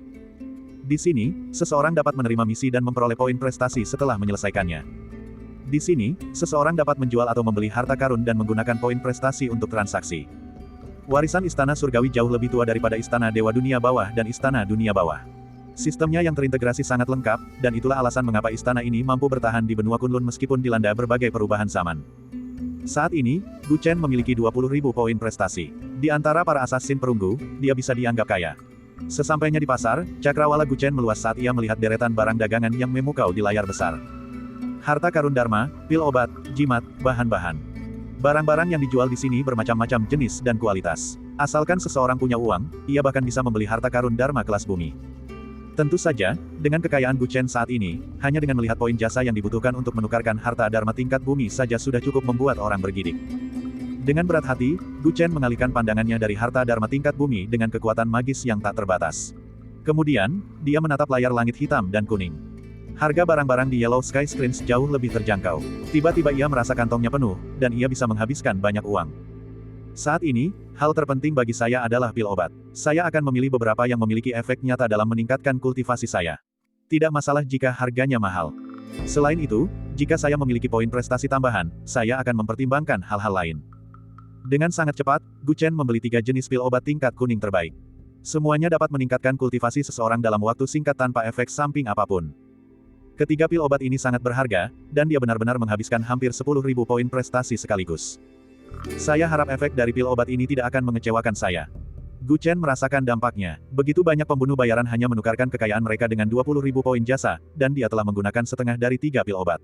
Jika efeknya tidak sejelas yang diiklankan di layar langit, dia akan mengalami kerugian besar. Dengan 10.000 poin prestasi yang tersisa, dia menelusuri barang-barang lain di layar langit untuk melihat apakah ada yang bisa dia gunakan. Tak lama kemudian, pandangannya tertuju pada sesuatu yang disebut cairan roh 5 racun. Sebotol cairan roh 5 racun, dimurnikan dari 10.000 jenis bunga dan tumbuhan beracun. Toksisitasnya sangat kuat sehingga bahkan kultivator alam nirvana akan mati jika menyentuhnya. Karena sangat sulit untuk mengumpulkan cairan spiritual ini, harganya adalah 8.000 poin jasa. Mata Gu Chen berkedip saat ia menatap cairan spiritual 5 racun. Dengan gerakan tangannya, ia mengeluarkan sebuah buku panduan rahasia. Di buku itu tertulis kata-kata, tangan beracun sang suci giok putih. Gu Chen telah memberikan sebagian besar barang yang diperolehnya dari nenek 1000 Ju kepada Huang Pingsang. Buku rahasia, tangan beracun suci giok putih, ini adalah salah satu dari sedikit barang yang ditinggalkannya. Jurus bela diri ini telah meninggalkan kesan mendalam pada Gu Chen selama pertarungannya dengan nenek Qianjue. Dia bahkan hampir mengalami kerugian besar karenanya. Gu Chen memiliki kekuatan jutaan kilogram, dan nenek Qianjue sudah tua dan lemah. Namun, ketika dia menggunakan jurus tangan beracun suci giok putih ini, dia mampu menangkis pedang berat Hong Tai milik Gu Chen dari jarak dekat dan bahkan membuatnya terpental. Racun yang melekat pada teknik bela diri ini bahkan lebih mengerikan. Gu Chen kemudian membolak-balik buku manual rahasia itu dan merasakan ketakutan yang masih membekas. Jika dia terkena tangan beracun Bai Yuseng, itu sudah cukup untuk membunuhnya. Tangan beracun Sein Giok Putih, sebuah jurus bela diri tingkat menengah hitam. Ini adalah teknik terkuat nenek Qianjue. Menurut buku petunjuk rahasia, cairan roh 5 racun ini adalah racun yang paling cocok untuk mengembangkan keterampilan bela diri ini. Gu Chen membolak-balik buku panduan rahasia itu lagi untuk memastikan ingatannya benar. Jurus tangan beracun Sein Giok Putih sangat istimewa. Jurus ini menggunakan metode khusus untuk melarutkan racun ke dalam 5 tulang jari. Hal ini akan merangsang potensi tubuh dan memungkinkan tubuh untuk melepaskan setidaknya 10 kali kekuatan aslinya dalam waktu singkat. Pada hari itu, nenek Qianjue mampu melemparkan pedang berat Hong Tai milik Gu Chen dari jarak dekat berkat kekuatan ini. Kekuatan ini tidak hanya meningkatkan kekuatan fisiknya, tetapi juga membuat tangannya sekeras logam suci, dan jari-jarinya setajam pisau. Kekuatan ini hanyalah kemampuan tambahan. Hal yang paling menakutkan adalah racun yang terkandung dalam jurus bela diri ini. Racun itu dapat membunuh siapapun yang bersentuhan dengannya. Bahkan dapat membunuh para dewa dan Buddha. Tangan beracun Sein Giok Putih memainkan peran besar dalam kemampuan nenek 1000 Juni untuk mendominasi istana Paus Putih selama bertahun-tahun. Menurut buku petunjuk rahasia, semakin kuat tubuh seseorang, semakin beracun-racun yang digunakan, dan semakin kuat pula jurus bela diri ini. Tingkat hitam tingkat menengah bukanlah batasnya. Ia memiliki kemungkinan evolusi yang tak terbatas. Gu Chen berpikir dengan penuh semangat. Dia memiliki kekuatan jutaan kilogram. Begitu dia menguasai jurus bela diri ini, kekuatannya akan meningkat secara luar biasa. Cairan roh 5 racun ini adalah pilihan terbaik untuk mempelajari keterampilan bela diri ini. Dia segera memutuskan untuk membelinya. Ding gelombang-gelombang. Dengan sekali ayunan gelang bintang dan bulan, 8.000 poin jasa lagi dikurangi dari Gu Chen. Sebotol cairan roh 5 racun kini berada di tangannya. Dengan sisa 2.000 poin jasa, dia memikirkan Zhao Rou, Xiao Ke, dan yang lainnya. Dia membeli banyak ramuan tingkat tubuh fisik yang sesuai untuk mereka. Dengan ramuan-ramuan ini, setidaknya setengah dari mereka akan mampu berhasil memasuki tingkat kekuatan ilahi. Tidak banyak yang tersisa dari 20.000 poin jasa tersebut. Dengan setumpuk harta rampasan, Gu Chen meninggalkan cabang istana surgawi dengan puas. Kembali ke kota Serigala Serakah, dia memberikan ramuan-ramuan itu kepada Zhao Rou, Xiao Ke, dan yang lainnya. Dia mengingatkan mereka untuk tetap mengawasi Cao Xuanbin. Kemudian, Gu Chen kembali ke rumah Huang. Untuk beberapa waktu, dunia luar dilanda kekacauan karena pertempuran antara klan Acheron dan Istana Dewa Dunia Bawah. Di dalam wilayah pengaruh Sekte Awan Asap, terjadi konflik perebutan kekuasaan yang tak berkesudahan. Gu Chen memilih untuk tidak menarik perhatian. Dia berkultivasi dengan tenang dan menyerap ketiga botol ramuan tingkat tertinggi kuning satu persatu. Setengah bulan kemudian, pada suatu malam, disinai cahaya bintang dan cahaya bulan, aura Gu Chen begitu halus dan anggun layaknya seorang dewa. Seiring waktu ia mendalami hakikat bintang surgawi, keadaan meditasinya menjadi semakin luar biasa. Kekuatan misterius dari alam bintang surgawi ditambahkan ke tubuhnya, membuatnya tak tertembus. Pada suatu momen tertentu, aura di tubuhnya melonjak liar. Dengan halaman rumahnya sebagai pusatnya, aura itu menyebar. Ombak mengamuk menghantam pantai. Desir. Matanya terbuka tiba-tiba, matanya berkilauan seperti bintang, sangat terang. Ramuan dari istana surgawi benar-benar sepadan dengan harganya. Ramuan itu memungkinkan saya memasuki tingkat kekuatan ilahi dalam waktu sesingkat ini. Sekarang, saya hanya selangkah lagi menuju alam nirvana. Gu Chen sangat gembira. 10.000 poin jasa itu terpakai dengan sangat baik. Ketiga ramuan itu tidak hanya meningkatkan energi elemennya dengan kecepatan yang mengejutkan, tetapi juga memiliki efek menempa fisiknya. Kondisi fisiknya telah mencapai tingkat yang luar biasa. Setelah menyerap ketiga ramuan tersebut, kekuatan salah satu lengannya meningkat dari 1 juta kati menjadi 1.300.000 kati. Adapun tubuhnya, itu telah menjadi sangat kuat. Dia merasa bahwa dia bisa menghancurkan harta Dharma tingkat kuning dengan tangan kosong. Meskipun dia belum menembus ke alam utama berikutnya, dia sekarang sangat yakin bahwa dia bahkan bisa melawan para kultivator puncak itu. Saudara Taoist Chen, apakah Anda telah mencapai terobosan? Gu Chen tidak sengaja menyembunyikan gerakan terobosannya. Huang Pingsang merasa khawatir dan mendekat. Ketika melihat Gu Chen yang penuh energi, dia tercengang. Butuh waktu bertahun-tahun baginya untuk memasuki tingkat kekuatan ilahi dari tahap akhir tingkat kekuatan ilahi, tetapi Gu Chen hanya membutuhkan waktu sedikit lebih dari setengah bulan. Ini, sungguh menjengkelkan membandingkan diri sendiri dengan orang lain. Bab 107. Huang Pingsang menatap Gu Chen dengan ekspresi yang rumit. Pemuda ini telah berulang kali memperbarui pemahamannya tentang arti kata jenius. Ia baru berusia 16 tahun, namun kultivasinya telah mencapai puncak alam ilahi. Karakter dan kecerdasannya hampir tanpa celah. Sebagai perbandingan, meskipun cucunya agak cantik, dia masih jauh dari alam ilahi. Perbedaan antara keduanya terlalu besar. Sepertinya semakin sulit untuk merekrutnya sebagai menantu saya. Huang Pingzang menghela napas dalam hati. Taois Huang, apakah Anda tidak senang karena saya berhasil menembus pertahanan? Melihat ekspresi Huang Pingzang, Gu Chen menarik kembali aura kuatnya ke dalam tubuhnya, dan seketika tampak seperti pemuda biasa.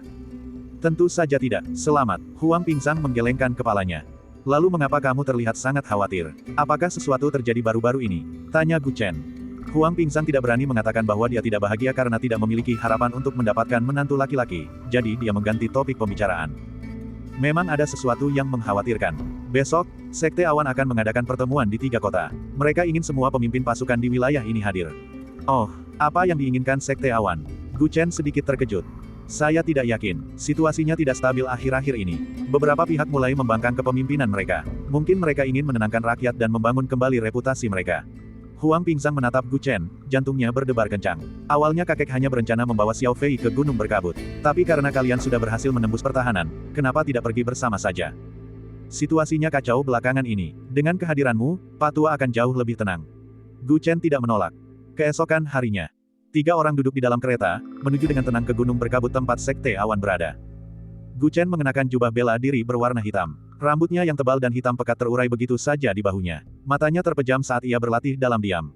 Huang Fei duduk berhadapan dengannya, sesekali mencuri pandang padanya. Meskipun Gu Chen tinggal di rumahnya, dia jarang bertemu dengannya akhir-akhir ini. Dia dan kakek sering pergi keluar secara misterius. Ketika dia bertanya kepada kakek, kakek tidak mau memberitahunya kemana mereka pergi. Dia sangat merindukannya, tetapi dia tidak bisa berbuat apa-apa. Hari ini, dengan susah payah, ia akhirnya bisa pergi keluar bersama Gu Chen.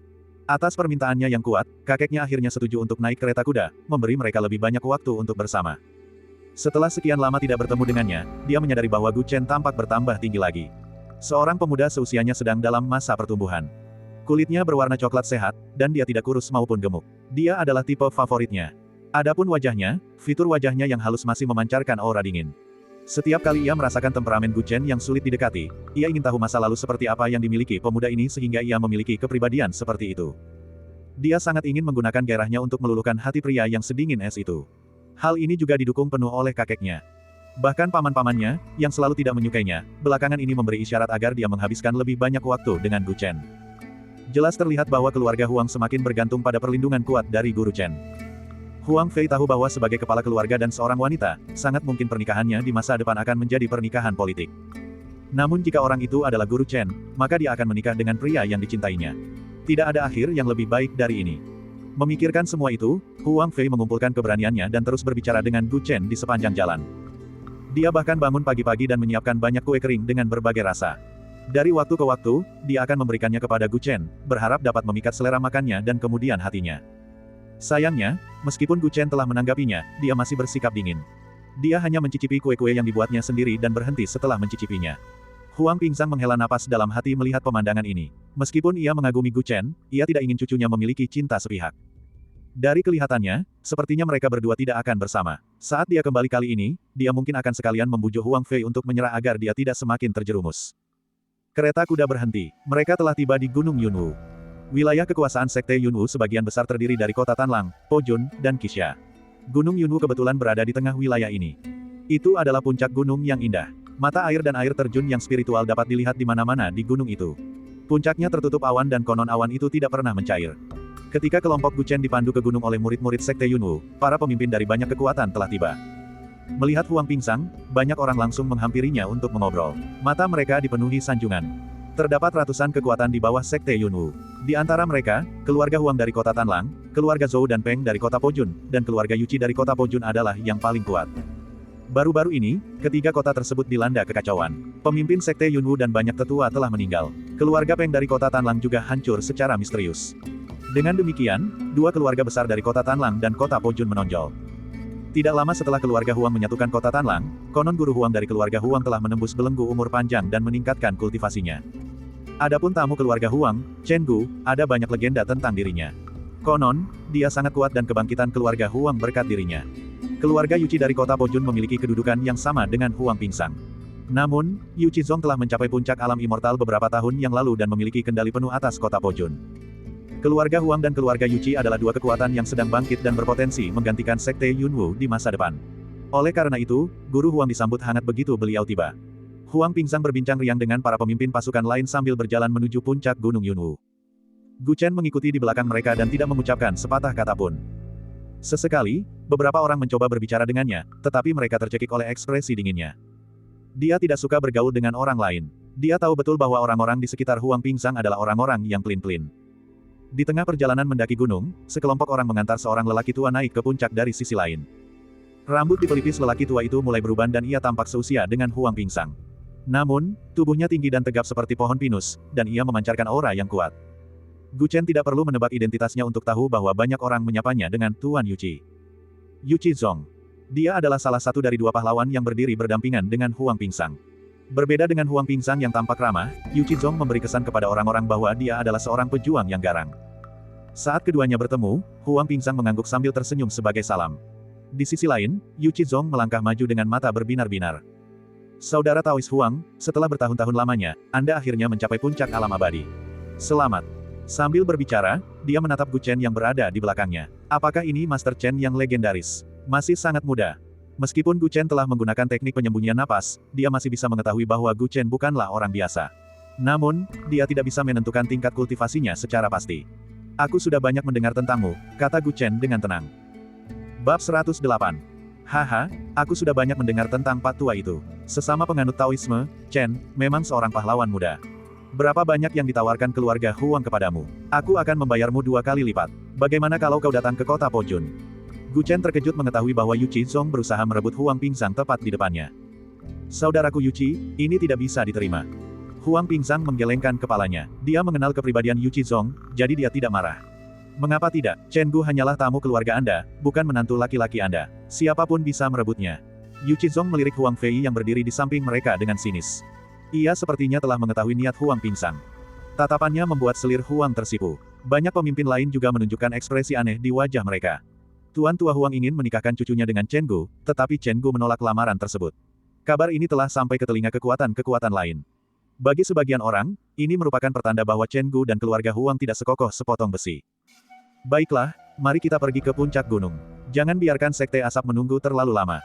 Huang Pingsang tersenyum kecut. Yuqi Zong ini cukup jeli untuk menunjukkan situasi canggung yang dialami keluarga Huang. Dia telah merencanakan untuk mengikat Gu Chen ke pihak keluarga Huang karena dia tahu bahwa kekuatan lain itu seperti lalat. Mereka akan mencoba merebut Gu Chen pada tanda kelemahan sekecil apapun. Dia juga merasa gugup. Dengan laju perkembangan Gu Chen yang menakutkan, keluarga Huang tidak akan mampu mempertahankannya lebih lama lagi. Pikiran Huang Pingsang dipenuhi berbagai hal. Di sisi lain, Gu Chen seperti orang luar yang mengagumi pemandangan. Di puncak gunung, bangunan-bangunan megah sekte asap tampak jelas. Di bawah kaki mereka terbentang lautan awan yang indah, membuat sekte asap tampak seperti sekte surgawi dari dunia lain. Sayangnya, mereka segera menemukan bahwa sebagian bangunan di sekte awan asap telah runtuh. Keadaannya sangat berantakan. Sebuah monumen sepanjang 10 kaki yang berdiri di luar aula utama sekte itu hancur menjadi 2 bagian. Ada noda darah yang tidak bisa dibersihkan. Melihat bercak darah itu, ekspresi banyak pemimpin berubah. Kabar bahwa sekte kabut awan telah diserang memang benar adanya. Dari kelihatannya, kerugiannya bahkan lebih besar dari yang diperkirakan. Gu Chen mengamati semua ini dalam diam. Jika dugaannya benar, ini adalah ulah istana Dewa Kegelapan. Tidak hanya sekte kabut awan yang diserang, tetapi keluarga Peng di kota 7 pembunuhan juga dimusnahkan. Selain itu, keluarga Peng pernah menerima Cao Xuanbin, jadi istana Dewa Dunia Bawah hanyalah melampiaskan kemarahannya. Semua pasukan utama telah tiba. Para tetua sekte awan asap secara pribadi keluar untuk menyambut mereka. Terdapat total 5 tetua, yang lebih banyak daripada jumlah kultivator dari faksi manapun yang hadir. Namun, dibandingkan dengan sekte kabut awan di masa lalu, jumlah tersebut masih jauh berbeda. Yang lebih mengejutkan lagi adalah bahwa yang terkuat dari kelima tetua itu baru berada di tahap akhir seni ilahi. Dia bahkan tidak sebanding dengan Huang Pingsang dan Yuqi Zong. Dari kelihatannya, momentum sekte awan asap benar-benar telah hilang. Para pemimpin pasukan lain semuanya memancarkan cahaya yang berbeda. Terima kasih atas kehadiran kalian semua hari ini. Pak Tua Suekian sekarang menjabat sebagai ketua sekte awan asap sementara. Tetua seni dewa tingkat akhir itu berkata dengan sopan. Dengan kata-kata ini, semua orang semakin yakin bahwa tidak ada orang lain di sekte kabut awan. Bagaimana mungkin seseorang di tingkat akhir kekuatan ilahi bisa diyakinkan? Semua orang terdiam. Yuqi Zong adalah orang pertama yang berbicara. Saudara Taois Sue, bolehkah saya tahu mengapa Anda mengumpulkan begitu banyak orang hari ini? Dia tidak menyebut pihak lain sebagai pemimpin sekte, yang jelas sekali.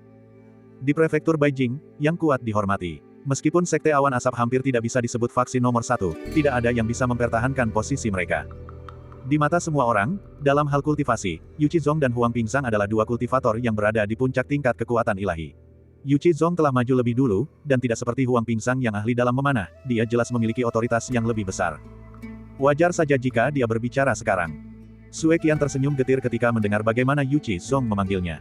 Saudara Taois Yuchi, saudara Taois Huang, semuanya, kalian semua telah melihat keadaan sekte kita saat ini. Hanya dalam waktu sedikit lebih dari setengah bulan, Sekte Awan Asap telah mengalami malapetaka yang tak terduga. Kekuatan kami telah berkurang drastis, dan kami tidak lagi mampu memikul beban tersebut. Dia sangat jujur. Semua orang terkejut mendengar ini. Keempat tetua di sampingnya menghela napas sedih. Di antara keempatnya, salah satunya adalah tetua Wu, yang pernah ditemui Gu Chen sebelumnya. Jadi, apa arti sekte Anda?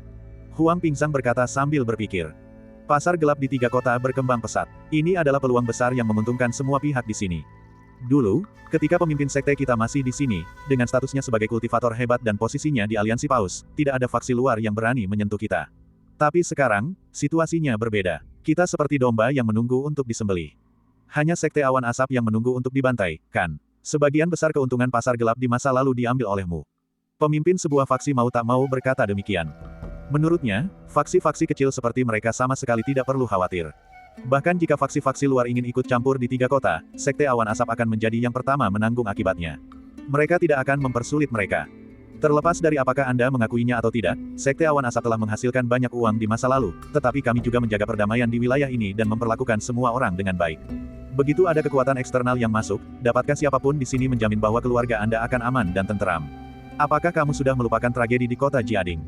Saat Sue Qian berbicara, ekspresi semua orang berubah. Kota Jiading adalah salah satu kota di prefektur Beijing. Lingkup pengaruhnya hanya sedikit lebih kecil daripada lingkup pengaruh 3 kota. Ketika sekte yang menguasai kota itu dihancurkan, Sekte Tulang Putih yang terkenal kejam mengambil alih dan melakukan pembantaian keji selama 10 hari. Selama 10 hari itu, hampir semua faksi lokal, besar maupun kecil, hancur. Konon, parit di luar kota dipenuhi mayat. Prefektur Beijing dipenuhi sekte-sekte iblis yang ganas. Sekte Awan Asap jauh lebih baik daripada sekte-sekte iblis tersebut. Sue Qian benar. Dalam situasi saat ini, jika sekte iblis yang tidak bisa dianggap remeh menargetkan mereka, semua faksi akan menderita. Saudara Sue benar. Apa saran sekte Anda? Ekspresi Huang Pingzang dan Yuchi Zong berubah serius. Kekuatan Sekte Awan Asap telah berkurang drastis. Kami tahu bahwa kami tidak lagi dapat mempertahankan kekuasaan sendirian. Untuk melindungi kepentingan bersama, kami berlima telah berdiskusi selama berhari-hari dan memutuskan untuk membentuk aliansi. Sue Qian berkata dengan serius. Sekte Awan Asap tidak akan lagi menjadi pemimpin 3 kota. Aliansi baru yang akan memimpin. Adapun bagaimana keuntungan dari pasar gelap akan didistribusikan di masa depan, aliansi tersebut yang akan memutuskan. Hanya dengan membentuk aliansi semua faksi dapat bersatu. Hanya dengan menggabungkan kekuatan kita, kita akan mampu menghadapi krisis eksternal yang akan datang dengan lebih baik.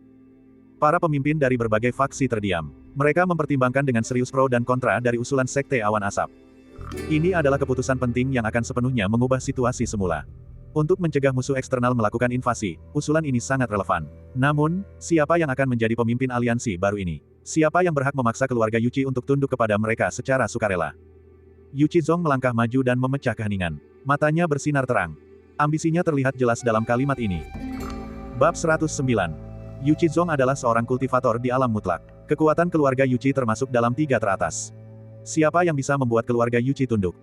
Makna di balik kata-katanya jelas. Hanya dia yang bisa melakukannya. Ini sama saja dengan merekomendasikan dirinya sendiri, yang sesuai dengan kepribadian Yuchi Zong yang lugas. Begitu dia membuka mulutnya, faksi-faksi yang berafiliasi dengan Sateret Army City langsung menyatakan kesetiaan mereka. Guru tua Yuchi adalah yang terkuat di antara kita. Bahkan pemimpin Sekte Awan Asap sangat menghormatinya. Dia pantas menjadi pemimpin aliansi. Tidak ada yang lebih cocok selain kakak Yuchi. Saya mendukungnya sebagai pemimpin aliansi. Semua orang merespons. Yuchi Zong tersenyum tanpa mengucapkan sepatah kata pun. Para tetua Sekte Awan Asap, yang dipimpin oleh Sue Qian, tidak membantah. Sebaliknya, mereka menatap Huang Pingzang. Semua orang tahu bahwa satu-satunya yang memenuhi syarat untuk bersaing dengan Yuchi Zong untuk posisi pemimpin aliansi adalah Tuan Tua Huang. Dia juga telah memasuki alam mutlak dan merupakan salah satu dari 2 yang terkuat. Huang Pingzang menatap Yuchi Zong, yang bagaikan bulan yang dikelilingi bintang. Jika keadaan terus seperti ini, dia akan segera menjadi ketua aliansi. Jabatan ketua aliansi tidak bisa diputuskan begitu terburu-buru. Keluarga Huang tidak setuju. Begitu dia mengatakan itu, semua orang terdiam. Jelas sekali bahwa siapapun yang menjadi pemimpin aliansi akan mendapatkan keuntungan terbesar dari kekuatan keluarganya. Dalam situasi seperti ini, Huang Pingzang tidak ingin keluarga Yuchi menindasnya. Karena prestisenya, orang lain tidak akan berani terlalu memuji Yuchi Zong jika dia keberatan. Jika mereka bersikeras memilih pihak dan Huang Pingsang menjadi pemimpin aliansi, mereka tidak akan mampu menanggung konsekuensinya. Selain faksi-faksi yang awalnya tergabung dalam Sateret Army City, sebagian besar faksi lainnya bersikap hati-hati dan mengamati perkembangan situasi. Jika Taois Huang tidak setuju, kita bisa berduel di sini. Siapapun yang menang akan menjadi pemimpin aliansi. Bagaimana menurutmu? Yu Qizong berkata sambil tersenyum. Huang Pingsang mendengus. Taois Yuchi, kau tahu bahwa orang tua itu paling jago memanah. Bukankah terlalu merugikan baginya untuk berlatih tanding denganmu? Taois Huang, apakah kau takut bertarung? Yu Qizong mengangkat alisnya. Ekspresi Huang Pingsang berubah muram. Orang tua itu berpikir bahwa aliansi ini sangat penting dan tidak boleh diperlakukan seperti permainan anak-anak. Mungkinkah orang yang terpilih sebagai pemimpin aliansi mampu meyakinkan semua orang? Aliansi itu terdengar bagus, tetapi apa gunanya jika tetap saja seperti tumpukan pasir lepas setelah dibentuk? Lihatlah aliansi Paus. Secara kasat mata, semua faksi utama prefektur Beijing telah bergabung, tetapi sebagian besar waktu, bukankah faksi-faksi tersebut melakukan hal-hal dengan cara mereka sendiri? Lalu bagaimana pendapat rekan Taois Huang? Tanya Wei Qizong dengan acuh tak acuh. Tepat ketika Huang Pingsang hendak berbicara, suara gemuruh datang dari langit. Menurutku, jangan membentuk aliansi apapun. Bergabunglah saja dengan sekte pemurnian darahku. Tawa jahat itu terdengar tanpa henti. Semua orang terkejut dan mengangkat kepala mereka. Di langit yang jauh, dua berkas cahaya, satu merah dan satu perak, tiba secepat kilat. Bahkan sebelum tiba, aura menakutkan itu telah menyebar, mengaduk angin dan awan. Sekte pemurnian darah, doktrin iblis yang suka membunuh orang untuk pengorbanan darah. Ekspresi para pemimpin dari berbagai pasukan berubah. Aura yang tiba-tiba turun begitu kuat sehingga jauh melampaui aura mereka. Mungkin aura itu telah mencapai level kultivator tingkat tinggi. Dua pelangi panjang berhenti di langit di atas gunung kabut awan, berubah menjadi dua pria parubaya. Salah satu dari mereka mengenakan jubah merah gelap dan memiliki tanda berwarna darah di antara alisnya. Dia tampak seperti iblis dan sombong. Dialah yang baru saja berbicara. Adapun orang lainnya, ia mengenakan jubah berwarna perak putih. Terdapat pola ikan yang aneh pada jubah tersebut, dan garis-garis samar menutupi sudut-sudut jubah. Utusan aliansi Paus. Ketika tetua sekte kabut awan melihat pria berjubah perak itu, pupil matanya tiba-tiba menyempit. Jubah itu adalah simbol utusan aliansi Paus. Sebagai organisasi yang tidak terstruktur, berbagai pasukan di bawah aliansi Paus tidak pernah memiliki seragam yang seragam. Hanya utusan yang mereka kirim yang akan mengenakan pakaian seperti itu. Seseorang dari aliansi Paus. Untuk apa para utusan aliansi Paus dan para kultivator hebat dari sekte pemurnian darah berada di sini? Semua orang berdiskusi dengan penuh semangat, namun merasa gelisah di dalam hati mereka. Dilihat dari nada bicara kultivator hebat dari sekte pemurnian darah itu, dia mungkin tidak datang dengan niat baik. Huang Pingsang dan Wei Qizong berhenti berdebat dan menatap kedua orang di langit dengan ekspresi serius. Gu Chen berdiri di tengah kerumunan dengan ekspresi tenang. Para senior, apa yang membawa kalian ke sini hari ini? Sue Qian menguatkan diri dan bertanya dengan sopan. Mereka berdua turun dari langit dan berdiri di depan kerumunan. Kultivator hebat dari sekte pemurnian darah itu menyeringai dan memandang semua orang yang hadir dengan nada mengejek. Hanya sekumpulan ayam dan anjing yang tidak berguna, dan kalian masih ingin belajar cara membentuk aliansi. Tidakkah kalian takut orang lain akan menertawakan kalian habis-habisan? Nada suaranya penuh dengan rasa jijik. Semua orang marah ketika mendengarnya, tetapi mereka tidak berani mengungkapkannya sedikitpun. Seorang kultivator hebat dari tahap nirvana masih jauh dari apa yang bisa ditangani oleh alam kekuatan ilahi. Dia tidak pernah menyangka bahwa invasi asing yang disebutkan oleh sekte kabut awan akan datang secepat ini. Mulai hari ini, wilayah yang semula dikuasai sekte kabut awan akan diambil alih oleh sekte pemurnian darahku. Dia berkata tanpa ragu. Hati semua orang merasa sedih ketika mendengar ini. Sekte pemurnian darah adalah sekte iblis yang terkenal kejam di istana Beijing. Seni iblis pemurnian darah yang mereka kembangkan sangat terkenal dan membutuhkan sejumlah besar manusia hidup sebagai korban persembahan darah. Oleh karena itu, selama kekuatan itu berada di wilayah mereka, mereka harus membayar upeti kepada mereka tepat waktu. Upeti semacam ini bukan hanya berupa uang, tetapi lebih sering berupa nyawa manusia. Hal yang paling terkenal tentang sekte pemurnian darah adalah bahwa untuk mengolah mantra jahat, tetua agung mereka pernah mendirikan formasi transformasi darah di sebuah kota tertentu, dan secara paksa memurnikan semua rakyat jelata di kota itu hidup-hidup. Jika sekte biadab seperti itu menjadi bawahan mereka, itu sama saja dengan menjadi ternak di kandang. Di masa depan, mereka ditakdirkan untuk menjalani kehidupan yang lebih buruk daripada kematian. Senior, apakah Anda bercanda? Sekte kabut awan saya adalah anggota aliansi Paus. Sue Qian memaksakan senyum dan menatap utusan dari aliansi Paus. Meskipun sekte pemurnian darah tidak memiliki hukum, sama seperti sekte kabut awan, mereka semua adalah anggota aliansi Paus. Meskipun aliansi Paus adalah organisasi yang longgar, untuk mencegah berbagai kekuatan di bawah panjinya bertempur secara berlebihan dan menghabiskan kekuatan tempur terbatas dari istana Beijing, mereka tidak akan mengizinkan sekte-sekte di bawah panjinya untuk dengan sembarangan menyerang wilayah orang lain. Saat ini, para kultivator hebat dari sekte pemurnian darah ingin menyerang wilayah sekte kabut awan. Dia hanya bisa mengandalkan utusan dari aliansi Paus untuk meminta bantuan. Kamu bercanda, apakah menurutmu aku tidak punya pekerjaan lain dan datang ke sini hanya untuk bercanda denganmu? Dor. Kultivator hebat dari Sekte Pemurnian Darah dengan santai melambaikan tangannya. Setengah wajah Sue Qian memerah dan bengkak saat ia terlempar. Bang! Dia terjatuh dengan keras di tangga di kejauhan, batuk darah tanpa henti, wajahnya pucat pasi. Tetua Sue. Tetua Wu dan para tetua Sekte Kabut Awan lainnya menjadi pucat pasi karena ketakutan dan buru-buru maju untuk membantunya berdiri. Pasukan lainnya terdiam sejenak. Para kultivator Sekte Iblis selalu melakukan apapun yang mereka inginkan dan tidak taat hukum. Ini memang benar. Tidak ada lagi kultivator hebat yang menjaga wilayah Sekte Kabut Awan. Mengingat kekuatan kalian terbatas, Aliansi Paus telah memutuskan untuk memberikan 3 kota asli Sekte Kabut Awan kepada Sekte Pemurnian Darah. Mulai hari ini, semua kekuatan tidak diperbolehkan untuk melakukan perlawanan. Utusan Aliansi Paus itu berbicara perlahan. Bab 110. Begitu dia selesai berbicara, wajah para pemimpin dari berbagai pasukan yang hadir langsung pucat pasi. Aliansi Paus sebenarnya memberikan mereka kepada Sekte Pemurnian Darah. Menuju Sekte Iblis yang terkenal kejam. Mereka tidak tahu apa yang terjadi di balik layar, tetapi begitu mereka jatuh ke tangan Sekte Pemurnian Darah, bukan hanya keluarga mereka yang akan berakhir dalam keadaan yang menyedihkan.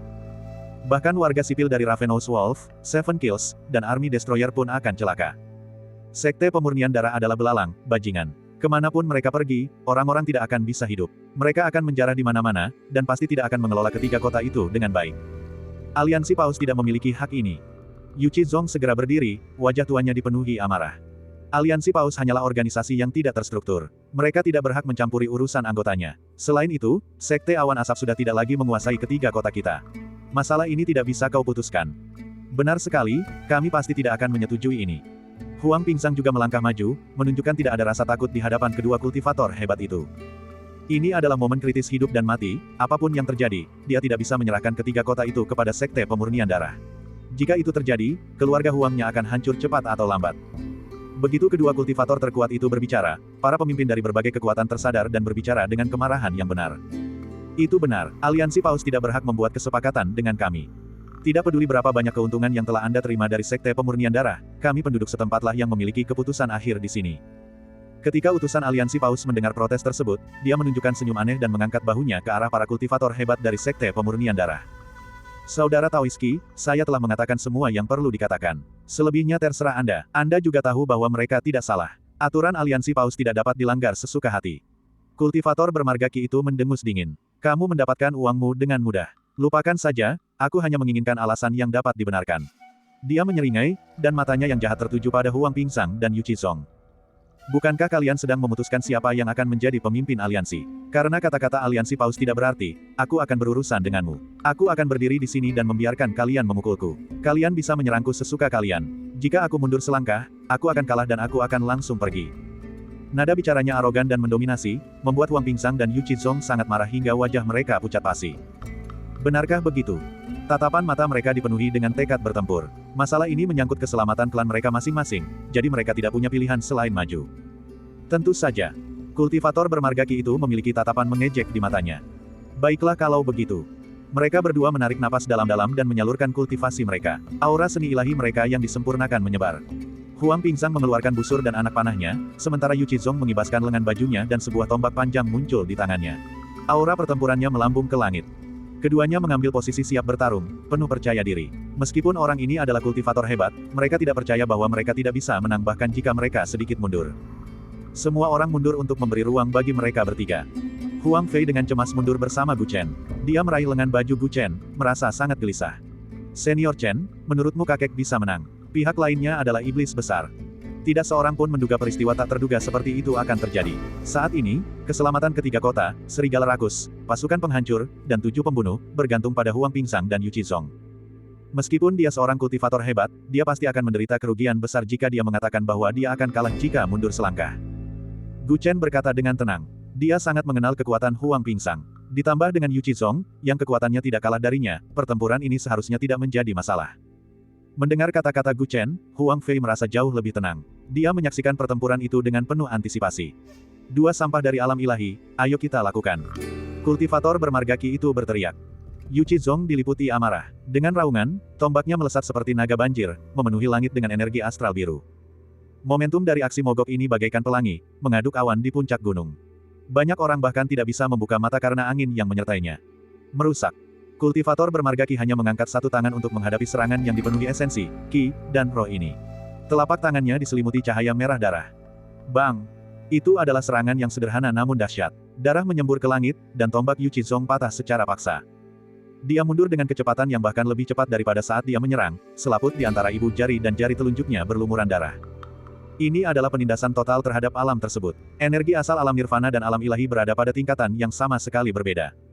Suara mendesing, suara mendesing, suara mendesing. Huang Pingsang telah lama menunggu kesempatan. Saat kultivator bermarga Ki menyerang, dia segera menarik busurnya dan menembakkan 3 anak panah. Ketiga anak panah itu diarahkan ke 3 bagian tubuhnya yang berbeda, dengan maksud untuk memaksanya mundur dan menghindar. Dia cerdas dan tahu bahwa mengalahkan kultivator hebat secara adil dan jujur terlalu sulit. Selama dia bisa memaksa kultivator itu mundur selangkah, itu akan baik-baik saja asalkan dia bisa menang. Ketiga anak panah itu melesat secepat kilat, meninggalkan jejak api yang indah di belakangnya. Kecepatannya begitu luar biasa sehingga sulit bagi siapapun untuk bereaksi. Cantik. Mata Gu Chen bersinar dengan cahaya ungu. Ketika melihat ketiga anak panah itu, ia tak kuasa menahan diri untuk memuji dalam hati. Kemampuan memanah Huang Pingsang memang sangat mengesankan. Dari segi akurasi saja, dia tidak kalah dengan siapapun yang dibantu oleh mata ekstrim ungu. Namun, dalam hal menilai waktu yang tepat untuk melakukan serangan, Huang Pingsang jauh lebih berpengalaman. Meskipun kultivator bermarga Ki tampaknya telah mematahkan tombak Yu Chizong dengan mudah, kenyataannya tidak semudah itu. Dia telah ceroboh. Serangan penuh kekuatan Yu Chizong telah menyebabkan darah di tubuhnya berfluktuasi hebat dan dia tidak dapat memulihkan energi asalnya dengan cepat. Menghadapi 3 anak panah Huang Pingsang, tidak mungkin dia bisa menghindari semuanya jika dia tidak mundur. Memang, dia mengulurkan tangan untuk menepis 1 anak panah. Dia membuka mulutnya dan meludahkan setetes darah, menghancurkan anak panah lainnya. Adapun anak panah ketiga, diarahkan tepat ke lutut kirinya yang lemah. Dia tidak punya waktu untuk membela diri. Menghadapi. Terpaksa mundur selangkah tanpa daya, dia berhasil menghindari panah itu dengan jarak yang sangat tipis. Kita menang. Hebat, kita menang. Para pemimpin dari berbagai faksi merasa gembira. Bibir Huang Pingsang melengkung membentuk senyum. Namun, tepat pada saat itu. Huff, bodoh. Kultivator bermarga Ki tiba-tiba bergerak. Ia berubah menjadi seberkas cahaya merah darah dan menyerbu ke arah Huang Pingsang dalam sekejap mata. Tidak bagus. Ekspresi Gu Chen berubah. Huang Pingsang tidak menyangka pihak lain akan mengingkari janjinya. Dia hanya sempat mengangkat busurnya di depannya untuk menangkis. Bang! Wajah Huang Pingsang dipenuhi rasa sakit saat ia terlempar dengan darah berceceran di sekujur tubuhnya. Kakek, wajah tampan Huang Fei memucat. Kultivator bermarga Ki itu tidak berhenti sampai di situ. Dengan lambaian jubahnya, sebuah segel persegi hitam melesat menembus udara dan turun menuju Yu Chizong. Sebelum anjing laut itu tiba, benda itu mengembang tertiup angin dan menjadi selebar 100 kaki sebelum akhirnya roboh. Gemuruh. Tanah retak dan bebatuan berhamburan ke segala arah. Wei Chizong menghindar dengan panik, tetapi dia mengalami pendarahan hebat.